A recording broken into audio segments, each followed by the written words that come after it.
और important question, probability of ए दे रखा है 0.42, प्रोबेबिलिटी ऑफ बी दे रखा है 0.48, probability of A and B दे रखा है 0.16।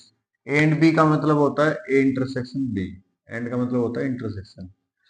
इसके बाद हमारे को फाइंड आउट करना है प्रोबेबिलिटी ऑफ ए और बी। और का मतलब होता है ए और बी का मतलब है ए यूनियन बी, ये फाइंड आउट करना है। और उसके बाद probability of not A, probability of not B, ये भी निकालने दोनों value. Probability of A union B का फॉर्मूला होता है प्रोबेबिलिटी ऑफ ए हमारे पास, probability of A plus probability of B minus probability of A intersection B.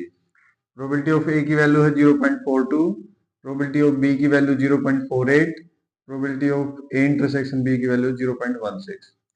इसको इसको प्लस कर दिया 0.90, ये माइनस हो जाएगा, तो 0.90 में से 0.16 माइनस हुआ तो 0.74।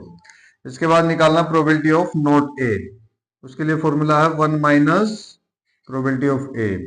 तो 1 माइनस प्रोबेबिलिटी ऑफ ए की वैल्यू 0.42, वो माइनस हुआ तो 0.58 आ गया प्रोबेबिलिटी ऑफ नॉट ए की वैल्यू। एक ये आंसर हो गया हमारा और एक आंसर ये था। इसके बाद प्रोबेबिलिटी ऑफ नॉट बी निकालना है, तो 1 माइनस प्रोबेबिलिटी ऑफ बी, तो 1 माइनस प्रोबेबिलिटी ऑफ बी की वैल्यू 0.48, 1 में से 0.48 माइनस हुआ तो 0.52 बचा, तो प्रोबेबिलिटी ऑफ नॉट बी की वैल्यू आ गई। एक ही आंसर होगा। That's all.